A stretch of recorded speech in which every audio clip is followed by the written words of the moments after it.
It's the 27th Sunday in Ordinary Time, and Jesus is in the temple again in discussion in Jerusalem, in discussion with the chief priests and the elders. He says, "Listen to another parable. There was a landowner who planted a vineyard, put a fence around it, dug a winepress and built a watchtower.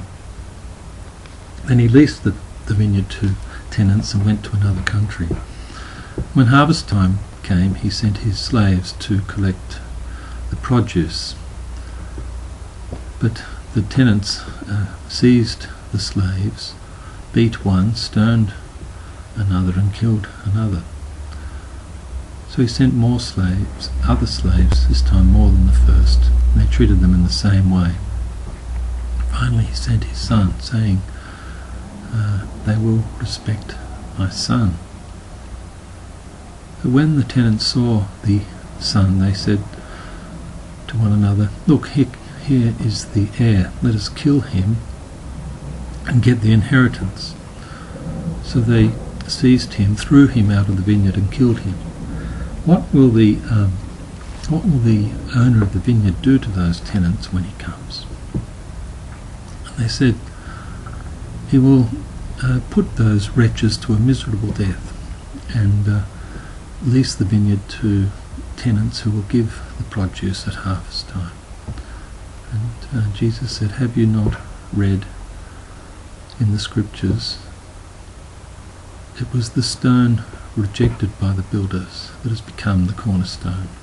This was the Lord's doing, and it is amazing in our eyes."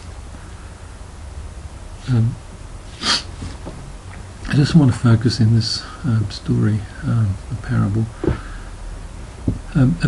around Jesus himself and just in our present day, and how there's brutality in this story. Brutality, greed, mindless, stupid behaviour, killing the heir,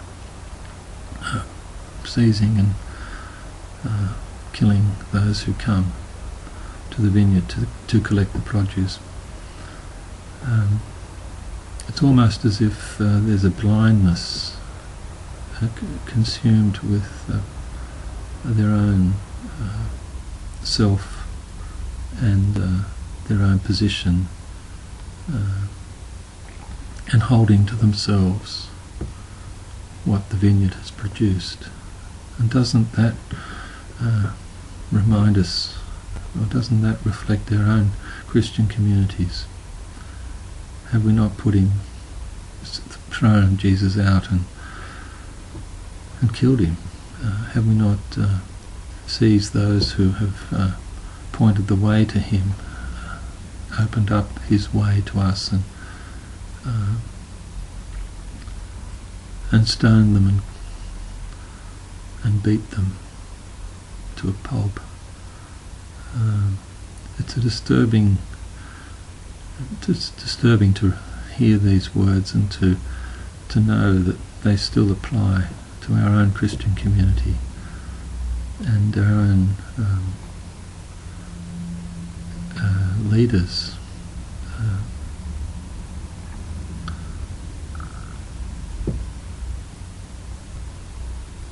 So there's the first move always in these last few weeks. It's conversion has been the call to conversion,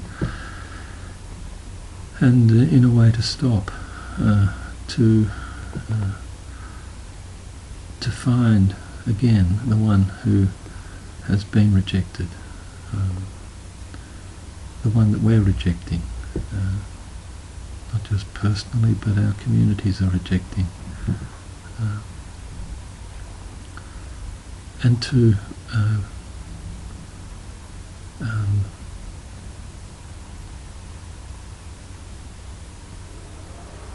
have a sense that our lives